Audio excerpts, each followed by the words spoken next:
어제 나왔던 그 여론조사를 제가 이제 캡처해서 함께 좀 이 문제를 소통드리고 싶습니다. 여기 보시면 이제 조사 기관이나 여론조사 방법은 여기 표본 오차는 뭐 여기 있습니다. 나중에 확대해서 보십시오. 표본 오차는 플러스 마이너스 3.1%고요. 신뢰 수준은 95%입니다. 무선 전화를 사용해서 여론조사를 했습니다. 여기 보면 이제 이런 파란색은 긍정평가고요. 여기 이제 벽돌색은 부정평가입니다. 대통령 국정 운영에 대한 평가를 국민들이 이렇게 하고 있습니다. 점점 대통령에 대한 국정 운영 평가에 대한 긍정적인 수치가 줄어들고 있습니다. 22%예요. 그리고 이제 부정적인 평가는 이렇게 점점 높아지고 있습니다. 63에서 67로 점점 이렇게 높아지고 있습니다. 그리고 주목해서 우리가 봐야 될 것은 대구 경북 지역인데 이 지역은 보수 표밭이죠. 이건 보수 표밭인데 여기 여론조사를 해보니까 긍정적인 평가가 이렇게 막 10%포인트 급락했고요. 그리고 부정적인 평가가 이렇게 10% 올랐습니다. 이게 8월 달부터 9월, 10월 둘째 주, 10월 넷째 주 이렇게 이렇게 조사한 것입니다. 이렇게 한눈에 봐도 대통령의 부정평가가 늘어나고 있고 긍정평가가 낮아지고 있는 것을 알 수 있습니다. 대구 경북 지역에서 보수에 대해서 이렇게 국민들이 등을 돌리고 있는 것입니다. 심각한 문제라고 생각합니다. 왜 이런 결과가 초래됐을까? 저는 이제 평범한 시민의 한 사람으로서 나름대로 이렇게 생각을 좀 해봤습니다. 여러 가지 문제가 있겠죠. 그렇지만 근본적인 문제가 무엇일까? 저는 이런 생각을 했습니다. 대통령이 이렇게 검사 출신의 대통령이 대통령 후보로 나왔을 때 모든 국민들이 그래도 검사 그러면 공정하다, 공정한 어떤 수사 이런 이미지가 있죠. 깔끔한 이미지. 그래서 또 대통령이 이제 공정과 상식을 많이 말씀하셨죠. 자유와. 그래서 많은 국민들이 산적해 있는 여러 수사해야 될 것들, 척결해야 할 것들. 그래서 그 범죄를 저지른 그 큰 범죄자들, 그건 좀 잘 수사해서 그들을 처단해 달라고 이렇게 표를 드렸다고 생각합니다. 그런데 이제 시간 지내놓고 보니까 그런 수사를 안 하시는 거예요. 그리고 이제 그런 일들이 아마 국민들의 민심이 이반하는 커다란 원인이 아닌가 싶습니다. 그 대통령이 그런 말씀을 하셨어요. 뭐 뻐개버린다 이런 표현을 하셨는데 정말 뻐개지고 있는 느낌이 듭니다. 요즘에 이제 이런저런 문제가 다 더 산적해서 이렇게 계속 지지율이 곤두박질 치고 있는데 국민의 한 사람으로서 사실 이거 좋은 일이 아닙니다. 우리 평범한 시민들은 안정적인 삶을 원해요. 평안하게 생계를 이어갈 수 있기를 바랍니다. 우리 시민들이 원하는 것은 그렇게 높고 큰 것이 아니에요. 안정된 그런 삶을 원하는 것입니다. 그리고 이 나라 안에 치안이 유지되기를 바랍니다. 사기꾼들이 그냥 들불이 일어나듯이 막 이렇게 일어나도 검수완박 이후에 사기 범죄가 많이 늘어났어요. 그 어떤 판사님이 뭐 2배인가 3배 늘어났다고 말씀하셨거든요. 왜 그럴까요? 갑자기 사기꾼이 많아졌을까요? 아니죠. 기회를 준 것입니다. 이 나라가 공정과 그 상식으로 가고 있지 않은 거예요. 불우한 가정에서 이렇게 성장하고 있는 청소년들, 또 어려운 가정에서 공부도 하고 학교도 졸업하고 본인이 학자금 대출을 받아서 나중에 수년간 그걸 갚고 어렵게 생업에 종사하시는 국민 여러분, 사실 국민 여러분 이런 어려운 가운데 그 삶의 현장에서 고군분투하시는 여러분들 너무 자책하지 마십시오. 저는 전적으로 여러분들 책임이 아니라고 생각합니다. 물론 개인이 책임져야 될 영역이 분명히 있어요. 근데 나라가 공정하지 않게 흘러가는 것은 지도자의 몫이에요. 지도자의 책임이 크다고 생각합니다. 어떤 집에서 그 신문에 나왔던 거예요. 제가 뭐 1, 2년 전에 봤던 것 같은데 아버지가 이렇게 가정적이고 아이들을 잘 교육시키지 않고 밖으로 다니면서 자기 해야 될 의무를 다하지 못한 가정이 있었어요. 근데 아들이 뭐 10대인지 20대인지 잘 기억이 안 나지만 아이를 무릎 꿇혀놓고선 훈계를 하고 뭐 이렇게 좀 야단을 치고 그랬는데 아이가 그러면 안 되죠. 그 아버지를 폭행했다고 합니다.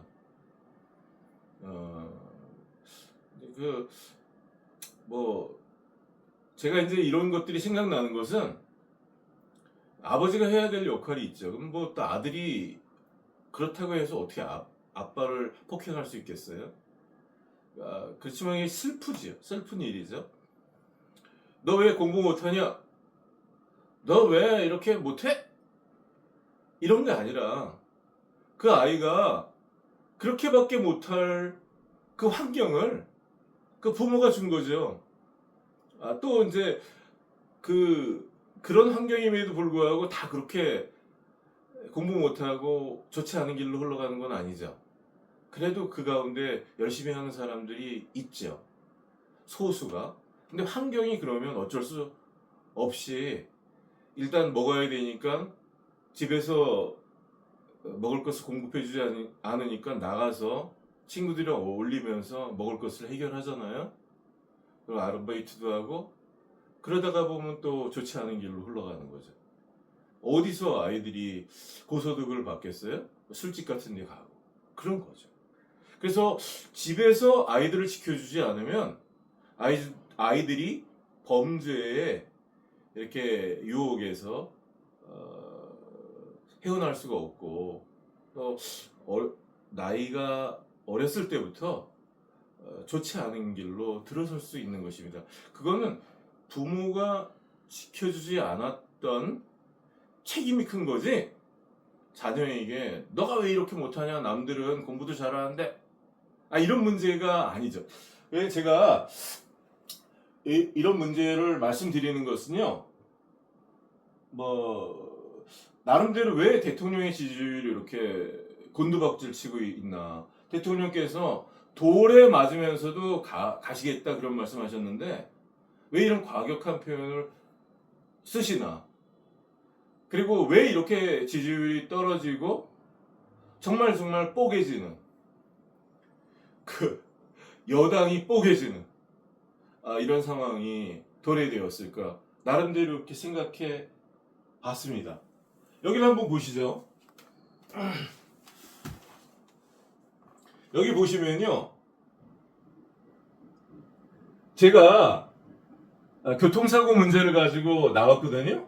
그래서 제가 교통사고 문제로 통영경찰서, 경남경찰청, 대구 성서경찰서 이런 데를 오가면서 그분들이 인지수사로 진행을 해요. 제가 고소장을 제출하면 제 고소장을 이 건을 어떤 거는 제가 대검찰청 같은데 제출을 해서 분명히 이 건이 됐는데 고소인 보충 조사를 진행하지 않습니다.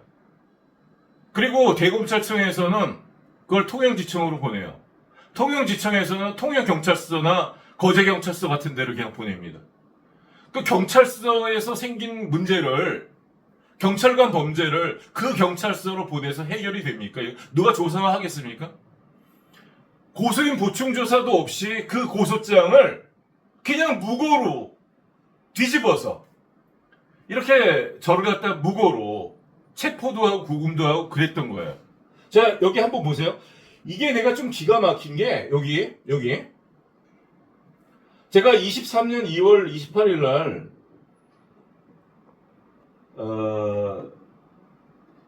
그 전에 대통령실이 아니라 윤석열 대통령께 진정서를 냈죠. 범죄신고서를. 그 전에 경찰청, 검찰청 같은 데에다가 고소를 했습니다. 동일한 사건으로 조사해주지 않습니다.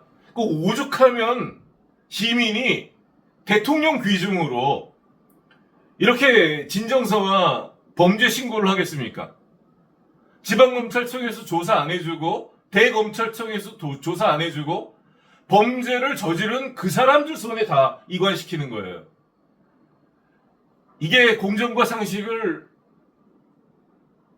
그 선을 넘어선 거죠. 아주 그 공정과 상식이 통하지 않는 거죠. 그래서 제가 참 대통령 귀중으로 이렇게 사람들을 써서 피고소인들을 써서 신고를 했는데 그냥 통영경찰서로 보내버렸어요, 이걸. 그럼 생각해보세요. 제가 여기 USB에 이 사람들이 잘못한 것들을 녹음해가지고 보냈는데 이것을 범죄를 저지른 사람 손에다가 이걸 준 거예요, 그냥 다. 증거를. 그럼 그 사람들이 그거를 들어보니까 자기들이 했던 범죄들이 다 나오잖아요? 그럼 그 사람들이 그거 조사하겠습니까? 조사를 안 하죠. 그리고 또 거짓말을 또 만드는 거죠. 공문서나 그런 걸로. 제가 갖고 있는 증거를 역이용해서 또 만드는 거죠. 이 사람들이 증거를 은닉하고 인멸하고 범인 도피를 시키고 운전자 바꿔치기를 숨기고 그 참 어마어마한 죄를 이렇게 짓고 보험 사기 같은 것도 쳤는데 그게 명백한 증거들이 있는데 그걸 아무도 조사해주지 않고 오히려 이제 그걸 무고죄로 뒤집어 씌우는 거죠. 제가 교통사고가 22년 10월 22일 날 났고요. 지금 녹음을 하나 들려드릴게요. 이 녹음은 23년 4월 달 녹음입니다. 통영경찰서 사람과 했던 녹음인데 이때까지는 이 사람들이 저한테 증거 은닉도 걸리고 뭐 범인 도피, 보험 사기, 운전자 바꿔치기 이런 거 다 하나하나 다 증거를 잡혔죠, 저한테. 그래서 내가 그걸 이용해서 뭘 해달라는 게 아니에요.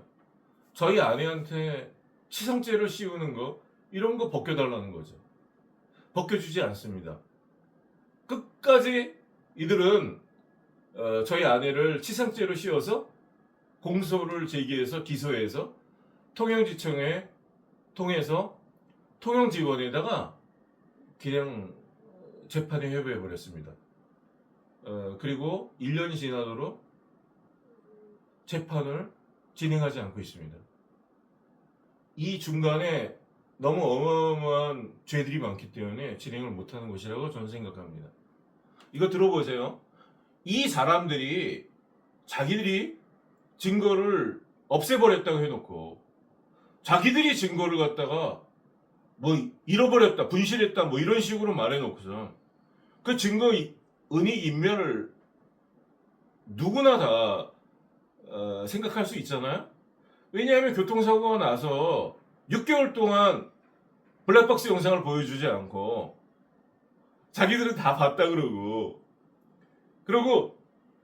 저희 아내한테 치상죄를 씌웠는데 그러면 치상죄 증거를 좀 대봐라. 증거를 대지 않고 무조건 치상죄를 씌워서 이렇게 사건을 인지수사로 진행하고 제가 고소장이랑 USB 같은데 여러 가지 증거 서류를 통해서 제가 증거를 다 제출했는데 제 고소장으로 진행하지 않고 엉터리같이 인지수사로 뭐 상상을 한 건지 본인들이 일부러 보험 사기를 치려고 일부러 그렇게 한 건지 모르지만 전 후자라고 생각해요.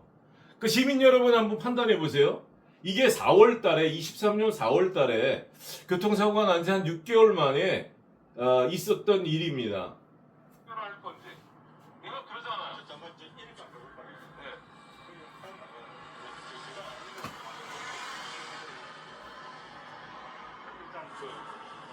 걸릴 거 영상을 확인을 했는데 보니까 그 사건 관련된 게 없어가지고 지난 돌려줬는데 지난 씨가 잊어버렸다는 그런 내용이잖아, 그죠? 이제 그런 내용이잖아, 그죠? 그럼 이렇게 합니다. 우리 경찰은 그 점을 탐지기 하고, 잠깐 그 점을 탐지기 하고, 아니 장시험을 들어고 그걸 받아들이지 않으니까 그 점을 탐지기 보도록 그래 우리가 장난치냐? 자, 보세요. 제가 조금 말씀드릴게요. 이 사람 말은요, 증거를 받았다가 증거를 제출한 사람한테 돌려줬단 말이죠.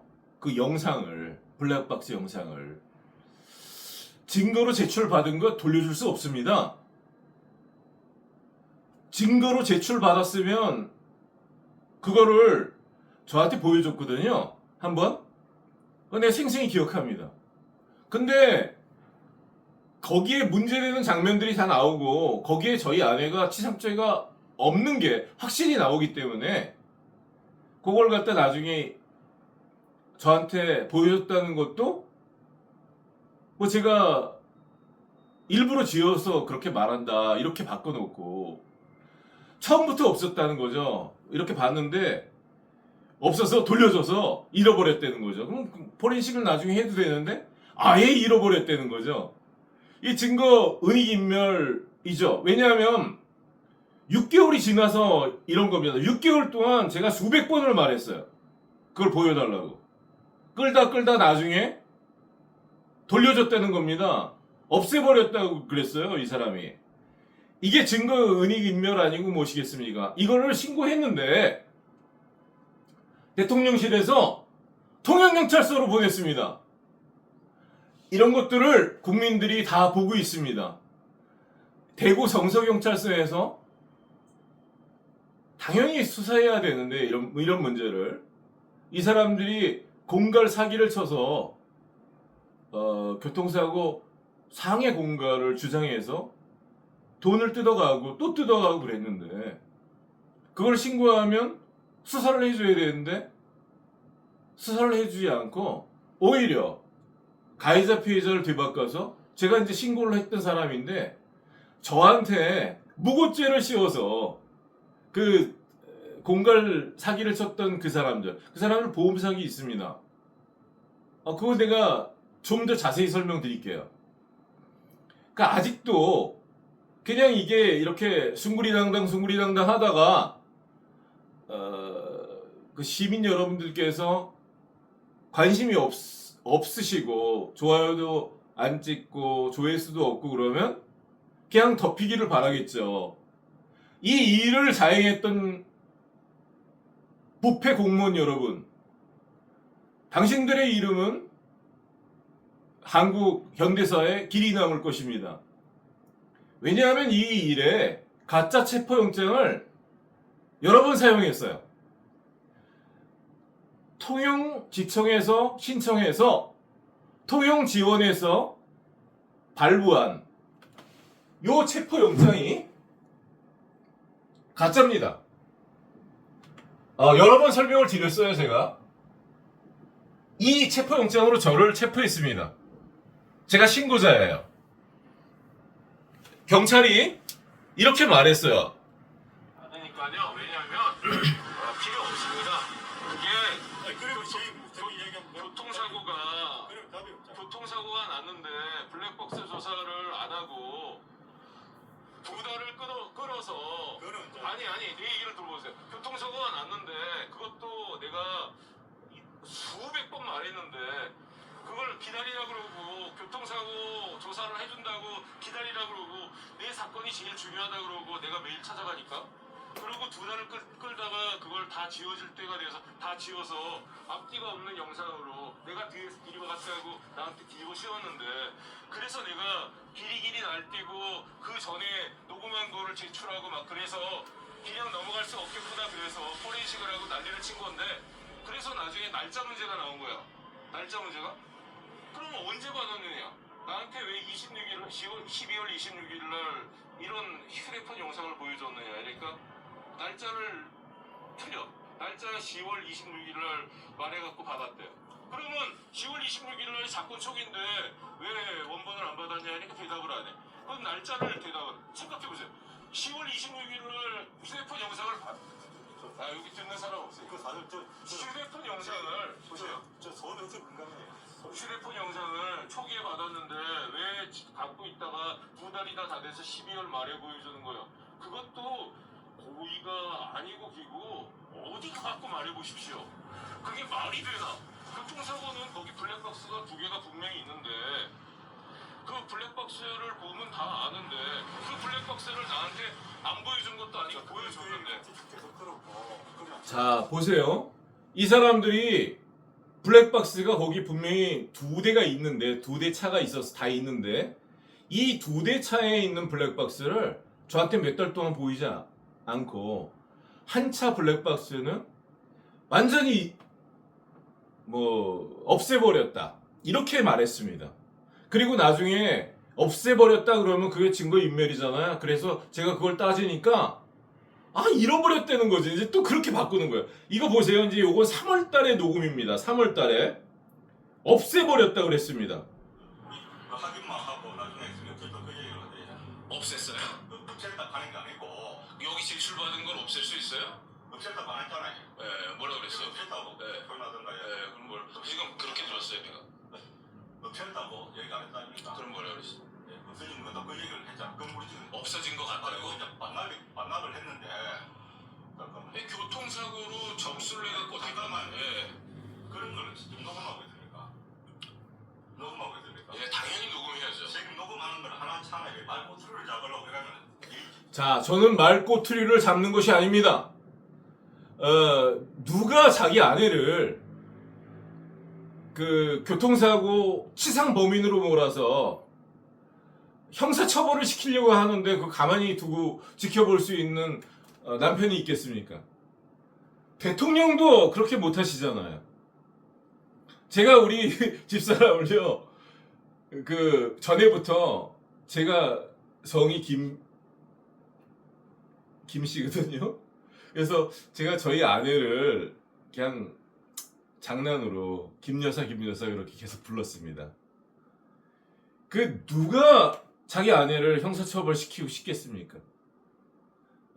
근데 치상죄가 있으면 저는 죄의 대가를 받아야죠. 저희 아내가 치상죄가 없는데 그 증거가 블랙박스에 나오는데 사람이 다칠 수 없는 그런 사고 같지도 않는 사고를 내서 돈을 1,000만 원 가까이 상대방한테 그렇게 교부한 거 속아서 공갈당해서 그것도 억울한데 제가 그거 따지지도 않았는데 상대방에서 통영경찰서랑 함께 더 많은 돈을 뜯으려고 이렇게 공소를 제기해서 저희 아내를 체포했습니다. 근데 제가 어떻게 이걸 따지지 않을 수가 있어요. 그래 그걸 갖다 대통령실에 이렇게 진정서를 제출하고 신고서를 제출했으면 그래도 경찰청이나 이런 데에서 좀 수사를 하라고 이렇게 하달을 하는 게 맞지. 그걸 어떻게 범죄를 저지른 통영경찰서로 보낼 수가 있습니까? 통영경찰서에서 그거 받아서 또 다 거짓말 공문서를 만들어서 이제 배째라 어쩔래? 대통령실에 보냈어? 저한테 그렇게 비웃었습니다. 대통령실에 보내? 또 보내. 고소고발해.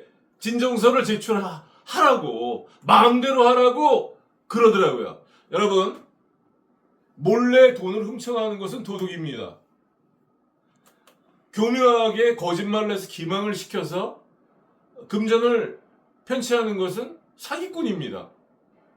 대놓고 돈을 강탈해 가는 것은 날강도입니다. 저는 그들이 했던 짓이 날강도 짓이라고 생각해요. 그런데 그거는 통영경찰서 혼자 저지른 죄가 아니에요. 그 위에 검찰청, 법원, 대통령실, 그때 이제 법무부 장관 한동훈이었죠. 한동훈 기준으로 또 제출했습니다. 그것도 다 내려보내더라고요. 범죄를 저지른 그 관할지로. 하나도 조사 안 해줬습니다. 그 조사를 해야지 제가 무고죄가 있다는 게 나올 거 아니에요? 조사 자체가 없고 그냥 곧바로 무고로 뒤집어 씌우는 거죠. 이런 불공정한 사회에서 누가 공정과 상식을 외치면서 대통령이 되신 윤석열 대통령님을 박수를 쳐드리겠습니까? 대통령실, 경찰청, 또 법원, 검찰청에서 들으시기 바랍니다. 이 일에 체포영장을 사용했어요. 이 체포영장은 검찰청에서 신청해서 법원에서 나온 거예요. 이 체포영장 저희 아내를 체포한 체포영장입니다. 이 체포영장은 더 기가 막혀요. 교통사고 처리 특례법 위반 치상이에요. 상해. 근데 이 상해에 피해자로 주장했던 세 사람은 상해 진단서가 없습니다. 상해 진단서가 없는데 어떻게 상해해요? 그건 나중에 제가 알게 됐죠. 이건 치상사건이 아닙니다. 근데 치상사건으로 해갖고 형사합의금을 뜯어내려고 이렇게 저희 아내를 체포했던 것입니다. 이 체포영장은 통영지청에서 신청해서 통영지원에서 발부한 것입니다. 여기 보시면 수표로 치면 백지수표예요. 이건. 이 체포영장이 이렇게 6년 기한으로 나올 수가 없습니다. 여기 보면 23년 2월 4일 날 청구했는데 유효기간이 언제냐면 29년 10월 14일에 6년 이상입니다. 이런 체포영장이 세상에 어디 있습니까?